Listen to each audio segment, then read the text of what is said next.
So we're at this point now in the second week in the House of X and Powers of 10, or as I'm calling it, Powers of X, because I just found it cooler, even though there is a story purpose for calling it the Powers of X.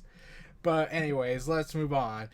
Jonathan Hickman's 12 weekly series continues with Powers of X. Um, this was a very interesting thing. From what I'm seeing, like, we see these characters I've never seen before and probably have made their first appearance in here, but except for a select few, like Charles Xavier and this woman that I didn't know at first, then I had to do some research and I was like, oh, that's her. Okay. And then we get a character that apparently has not been seen since Days of Future Past, so that's to say something. I'll get to that when I can. So there's this quote at the beginning of the issue saying, "Here's the thing, Charles. It's not a dream if it's real." Moria McTaggart. So I was curious to know, wait, who's that? And then I had to do research after I read the issue, after I finished it.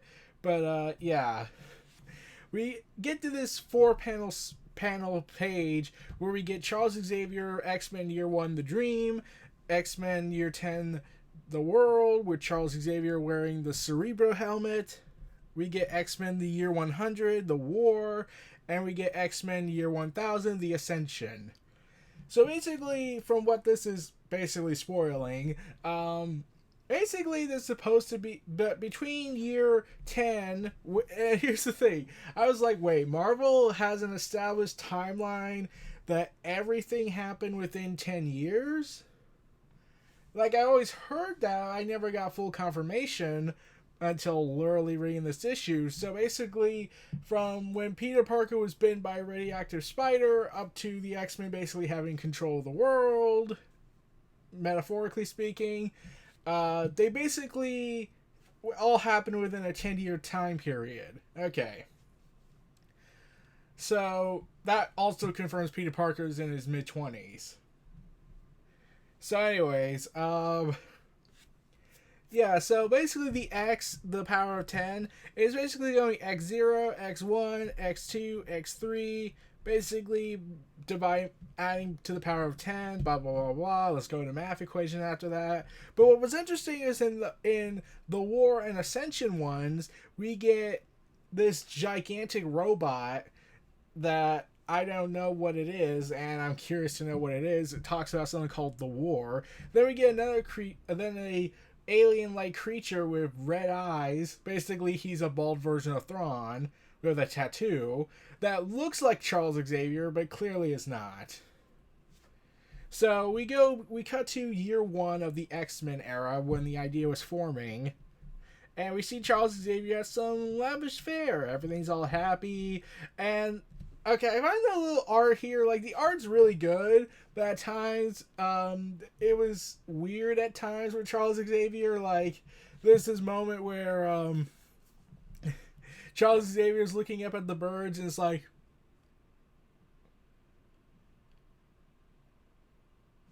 it was just weird for me.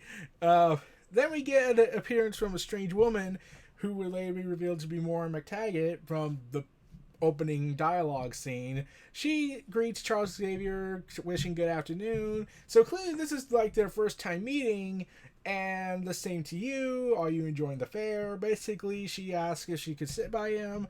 They discuss a little bit about the day they're having, and then we get this moment where she's talking about this fortune teller selling his wares, about something called the Magician, the Tower, and the Devil, where she says this: "See, the Magician, the metamorpheth, the great sword, and the girl with the 1 foot in 2 worlds.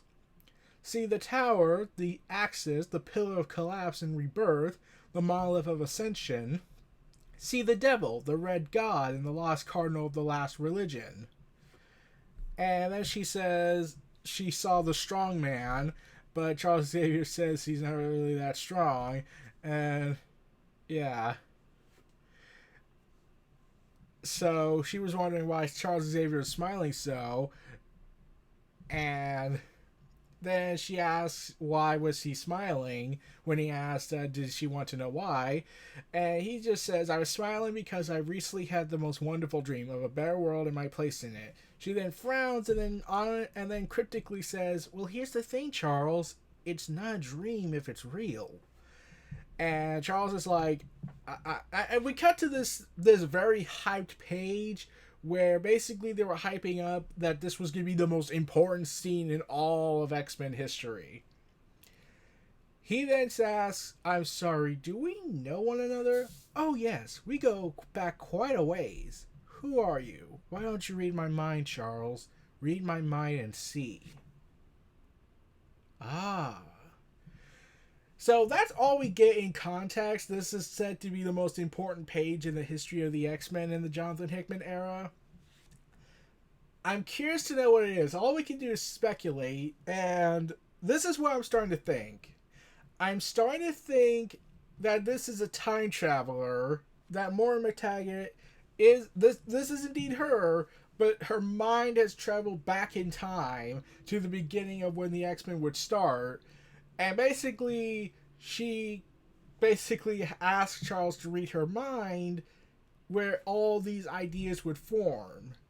So basically, and this is just a very far off theory, like we don't know. This is the idea of Hickman's style, where he likes to present a mystery and build it up more and more and more until we eventually get the big reveal and it's supposed to change everything.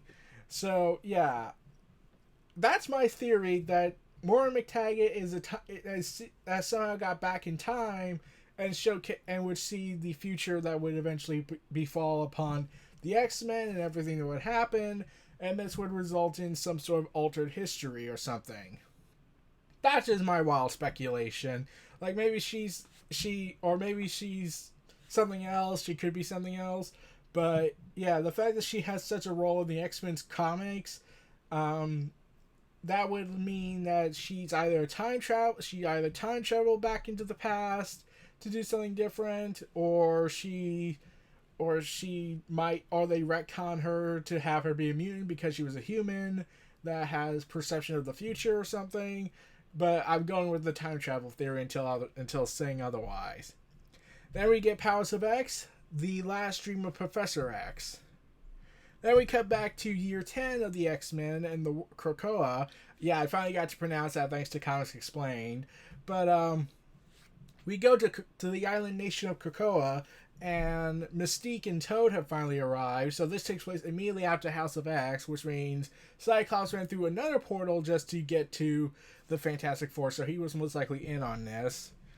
But yeah, Mystique tells Toad to go play, and she has the hard drive containing the data she got from Damage Control. So she's going to deliver it to the House of M. And what is sure enough revealed to be Magneto. And he basically is talking about how the place is having this effect on everyone, a home for dreamers and true believers. And he goes ahead and is like, "Tell me, Mystique, do I dare dream of success?" Like he's actually feeling happy. Yes, I know, it's weird, unless something tragic happens and then he goes back to being a villain. But yeah, it seems like Magneto, Eric Lannister, is kind of enjoying being in this world, Krakoa, where it's basically everything he also wanted, just as much as Charles Xavier is now developing. And Mystique just goes on to explain. She doesn't answer his question, but he basically says, "We lost Sabretooth and he did us no favors when he killed several guards. But yes, Magneto, I have it." Magneto just congratulates her, but then she says she has demands, and Charles Xavier comes in and just says, "Do you now? Is helping your fellow mutant not reward enough for Raven? For Raven." I'm not pronouncing her last name. And then Mystique just says, "No, it isn't. I need more." "Yes, I see. But it's fair. I suppose we have further demands as well." "Really? I'm afraid so. Is helping your fellow mutant not reward enough for the great Charles Xavier? We're building a better mutant world, Mystique. And everyone who would live in it owes us something. We never get to what that something is, but, yeah, this is hinting at something. Like, this Charles Xavier went from being happy, and now in this one, he seems all more frowny and more ominous, and actually comes off as militaristic. So clearly there's something in that chip that contains very sensitive information that could impact Krakoa.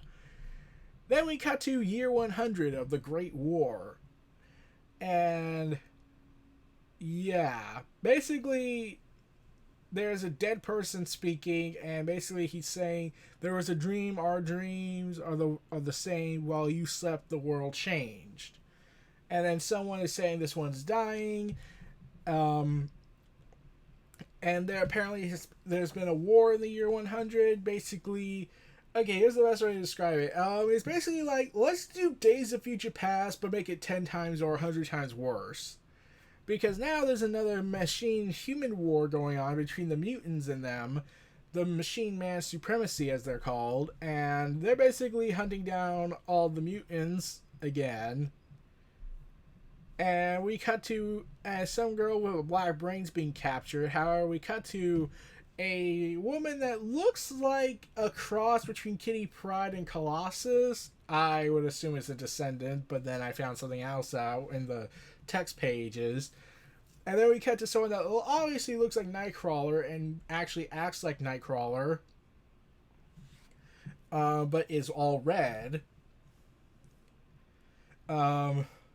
And his name is Cardinal. So, yeah. She wants to not leave her friend behind. And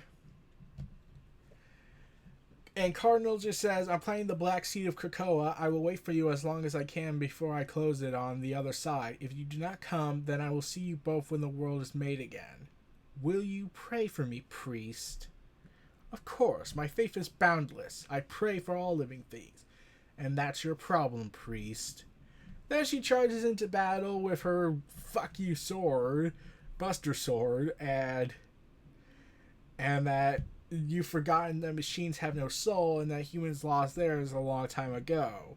She proceeds to start fighting to rescue her friend, and sure enough, the humans are fighting back, and the gate's finally opening, and Cardinal prepares to leave. She calls the girl with the black brain, saying, "We're leaving, sister," but then it's attacked by another Sentinel, and sure enough, yeah, the girl is captured, and Rasputin, as she's called, is forced to leave her behind. And she's despairing about this, saying, leave her, and she's screaming, no. And then we get to this thing called the Sinister Line, this document that basically realizes that, yeah, apparently there was something that went on behind the scenes where Mr. Sinister, another Marvel character that I've never seen before, apparently there was a mutant breeding program because the population level of mutants reached a crisis point, and Mr. Sinister had allied himself with Krakoa only to be, and then he made some DNA samples that basically took the powers of certain certain mutants and made them into Rasputin. So basically Rasputin is a big one woman death machine. But apparently, the failure rates per generation kept increasing up to 62% by the time Generation 4 happened. And then Krakoa and the destruction of the Martin breeding pits was directly preceded by the betrayal of the mutants by Mr. Sinister, who apparently had dark plans and etc., etc., etc. And when he defected to the man-machine supremacy, he was publicly executed shortly after defecting. Yeah, that was apparently a bad idea. So we get to a tower called Nimrod the Lesser. Yeah, that stupid name is stupid. Because who would call their evil villain name Nimrod? But yeah, anyways, Nimrod, who was apparently been a character that has been seen for a long time according to Rob, and who was well known in the Days of Future Past story, so that should say something. The humans present Nimrod and this person named Omega, this red woman named Omega, with the black-brained woman, and they apparently have some plan for them. Yeah. Apparently there's some big some big thing going on regarding the annihilation of the mutants, and she's refusing, and she doesn't want, and she's trying to put on a strong face. However, Omega and Nimrod kind of see through this, and then Nimrod gets a little cartoony where he's all like, this really confused me. Like, one minute he's supposed to be this threatening force of destruction from what it looked like, and then he just goes all animated with, please let me, yay! When Omega says, fine, have it your way. Excellent! Prepare the subject. And then they start putting her in this tank, and basically they're putting her with nanites that would basically control her and basically rid her into a catatonic state where she's still aware. And her brave face is eventually collapsed, and she's now screaming in horror. So basically we get more documents regarding the breeding camps that happened, and yeah, basically what was going on, that they were bringing, that the Man Machine Ascension breeding program was to produce hounds to track down the other mutants, and yeah, that didn't work out so well. But anyways, we then cut to the No Place hub where Cardinal's apologizing and Rasputin is just kind of pissed off at him. Then they go ahead and arrive to Krakoa, and then the voice calls out to them. We saw that there were only 2 of you in the transit. What happened? Percival's dead. Cerebral probably is too. And then it's cut to reveal that it's none other than Logan, the Wolverine, along with 2 other people and a guy that just happens to look like Magneto. So this could either be Magneto himself or a descendant of Magneto. So they ask, did they die for nothing? They were great warriors, good soldiers, or was it worth it? And then they say, we got it. All right then, follow me. The old man's waiting. Then we get to this whole mutant thing going on. Apparently, by this point in time, apparently this war has been going on. There's been less than 10,000 mutants remaining. The vast majority of these mutants are transports and refugees no longer living on Earth or in their native solar system. And the bulk of the refugees live in the Shi'ar Empire, which is the thing that basically is tying into Charles Xavier's past relationship with the Shi'ar Empire's leader. Yeah, so basically there's just a little 8,000 or so, and that there are less than 2,000 mutants who live in the Shi'ar throne by treaty with the Empire for the Imperial Guard. And like 6 mutants serve as Super Guardians and 57 are Sub-Guardian classifications. And then we get to more of the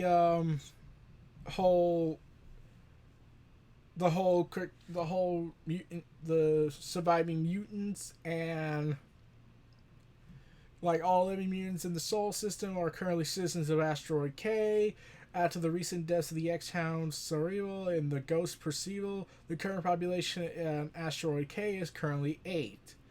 So basically, the Shi'ar space has 7,942 mutants, the Shi'ar homeworld has 1,829, and Asteroid K, which I'm presuming to be Earth, is only having 8.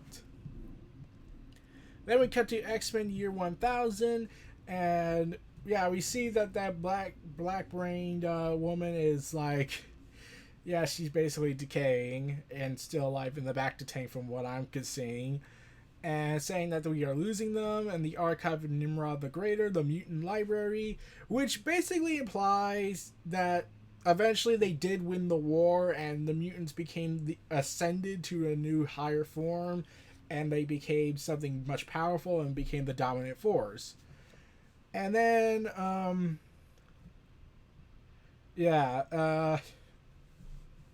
basically this blue alien creature is saying, like, there's too much machinery floating around inside there and not enough soul to save it, let alone copy it. And then this droid says, the blame is not yours, librarian. It's mine. I simply wasn't built to maintain integrity for a millennium. It's no one's fault, Nimrod. You did exactly what you were made to do. You created a collective consciousness of mutantdom, a living database of Homo Superior in order to provide the tactical advantage in a war. Who could have known how pointless and useless that war would be? Who, at the time, could have seen the surprising end of the human machine mutant war? Homo sapiens. Are we done with them? So good to be done with all that. Are we done with them, really? Could we ever really be done with the past? After all, that's what a legacy is. Then this person cuts to. Then we get to this panel where there's a place called the Preserve, and it's why we keep dinosaur bones around as a reminder of what this world used to be like and what to remember what we overcame. It's important to keep a record of the great sins of history, even better to preserve a remnant. Something to point at, and hope to God they never have dominion again. And then we see in this preserve, we see humans walking around, and they're naked, of course. And we end with this panel of basically you've forgotten that machines have no soul and that humans lost theirs a long time ago. Quote Rasputin. So if I'm to speculate, and I'm pretty sure I am, this is basically the future of mutant kind. They basically ascend and take over after this great war, and sure enough, what remains of man is now kept in the preserve, a zoo basically, and that means, yeah, it didn't work out for them. And apparently Nimrod's been transformed into a flying oracle to assist the librarian. So, yeah, yeah, everyone just like, yeah, everyone's wondering like what's going on with this, how's this story, and what's going to be connected with all this, how this is going to affect House of X. We don't know. This is only the first issue of a 12 combined issue series, of a 6-issue miniseries, of a 6-issue miniseries. There's an inception moment that should be made here, but I'm not going to do that. But yeah, this was a very interesting issue. You got a lot of mystery and interesting plot lines. So if I was to guess on the whole House of X and Powers of 10, or Powers of X as I still love to call it, House of X operates more like what's focusing on year 10 with the world and Krakoa, and seems to be leaning more towards this rising superpower nation that's filled with mutants and probably revolving around the political landscape being altered, the geopolitics, while Powers of X is involving a future event that's going to happen and be more of a mystery-based, conspiracy-based storyline, because we cut to Krakoa doing this big, wide, vast plan, and then we get to the dream of Charles Xavier he wants to have, and time travel is going to probably be involved, and then you get this big war, and then this secret ascension process that happens between the mutants. So it's going to be interesting where this goes. We're probably not going to cut between the years in between year 1 to 10 or 10 to 100 or 100 to 1000, since they want to keep that a mystery, and plus it would go against the Powers of 10 thing. So it's going to be very, very interesting to see where all this goes. Like, I'm actually curious to see how this ends up going for everybody. But, like, a lot of people were like, why can't the X-Men just have a good future? Then there would be no story. Because Marvel's mentality is, you gotta be miserable. Like, when I saw Krakoa and how the mutants are basically the superpower right now, I was like, okay, I speculate that's gonna end at the end of the series, because Marvel will not have that kind of status quo be changing everything. Though, I do wonder, if the man-machine mutant supremacy thing war was going on, I was just wondering, where were the Avengers when all hell broke loose? Like, why can't the heroes of the humans Avengers be like, okay, let's all calm down, because they fought alongside the X-Men and at times fought against them, but that was for various different reasons, instead of, we hate mutants. In fact, doesn't the Avengers have several mutants on their roster? So, like, where were they when this war was breaking out? In fact, I'm curious to know what they were doing when Krakoa was rising to superpower status. Like, we got the Fantastic Four being all concerned, but we don't see the Avengers getting concerned or talking about it. We don't see And the Defenders, the Runaways, the various teams, the New Avengers, the Young Avengers, the Illuminati. In fact, I'm curious to know how the Illuminati is operating in this new Marvel world right now after Jonathan Hickman's run ended. I'm curious to know, do meetings between them get a little awkward now that they realize, okay, we got a ruler of Krakoa who's basically a superpower right now, Wakanda, Namor, the Samara's Atlantis, and we got two scientists. So basically, it's only a matter of time until Iron Man and Reed Richards start to develop their own nation just to play ball with them. So yeah, Powers of X was like the video was much shorter than House of X, but Powers of X was pretty good story. The first issue was great. I enjoyed it. I can't wait where this mystery is going to unravel, and that important page that we're going to get is probably going to be solved later down the road. Like it might take a couple of issues at best. So yeah, those were my thoughts on Powers of X issue 1.